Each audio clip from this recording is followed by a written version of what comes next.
Hello, welcome back to Blender Sushi Live Noding. In this episode, I will be sharing a breakdown and thought process on how I created this, what is it called? Alvar Aalto Stool from IKEA.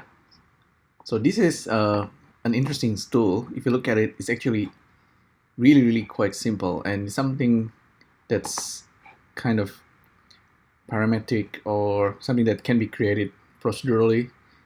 So I decided to make one using Sverchok add-on in Blender. And now that I have finished with it, I can change the parameter and we have something that's completely procedural. We can create all kind of different variations of this model, different height, different leg, different size. So I thought, okay, this is something worth sharing. So the way I created this one, if you look at the node, it looks slightly complicated. Like, it looks like a spider web, but it's actually really simple. Underneath is just a bunch of simple nodes. I actually started with a plane because I know the leg part resemble just a simple plane, but we just take this side, like the top side and the left side or the right side, and then we bevel it. We just round corner the edge, and this become the leg, kind of like the profile for the leg. The rest of them is just a cylinder, etc. But what's interesting is the parametric setup that we get in the end is just like a bunch of numbers. So let's take a look. So I started with a plane, and I give it a control so I can change the size of the plane, right? But after I do that with the plane, I have there's this bounding box, but that's for another part. Let's take a look at this first. So plane into bevel. Originally, this is looking like that. So what I did, of course, I'm using masking. This least mask, least loose, whatever. This create a mask to mask out the leg. So any part of the leg. So we end up with something like this. And then we have bevel, of course. The bevel is the round corner. Here we can have chair that looks like that. No problem. And then for now, keep it like this for now.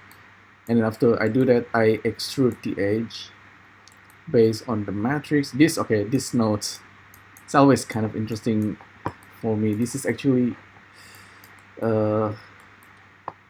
me trying to extrude it while keeping it center. So without this minus 0.5, this actually looks like this. So I'm trying to keep it center, so I multiply this with 0.5. So I can extrude or kind of like solidify the edge while keeping it centered. So that's just that. And then after I do that, okay, this is actually involving a lot of nodes. This is actually something that can be improved, I guess. And I calculate the normal, so I can do solidify. Solidify, simply do that. Super basic. So it has some kind of thickness. And that's pretty much it for the legs. Oh, I'm actually using another bevel to give it a little bit of details.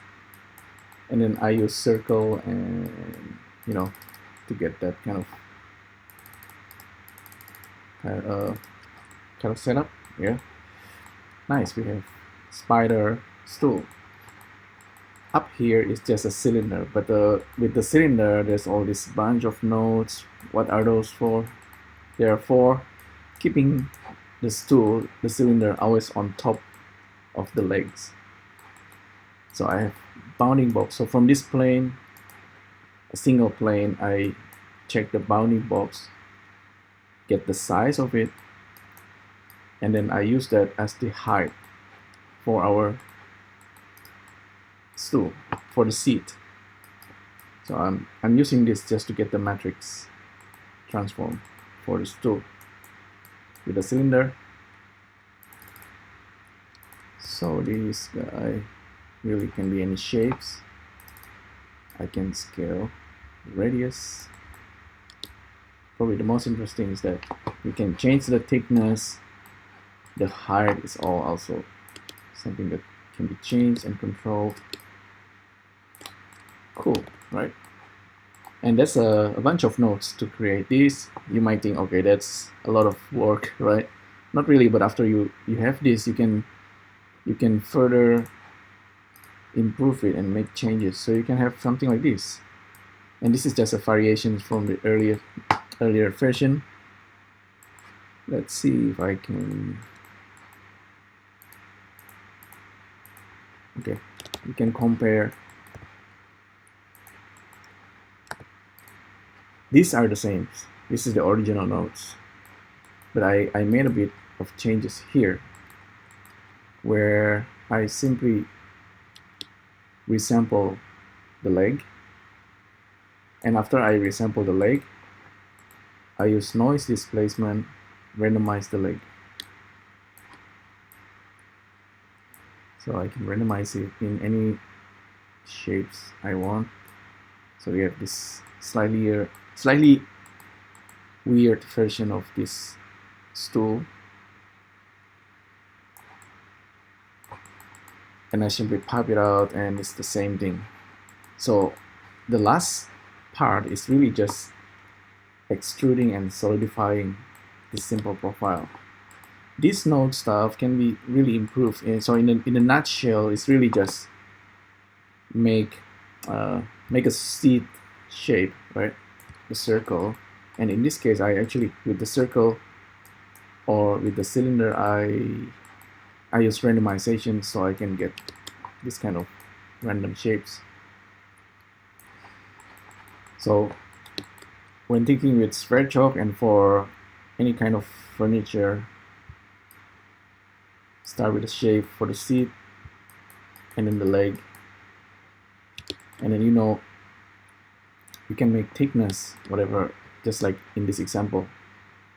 For this stool, of course, you can see this it's just simply like a profile with a solidify and edge extrusion. It's exactly that. It's actually that simple.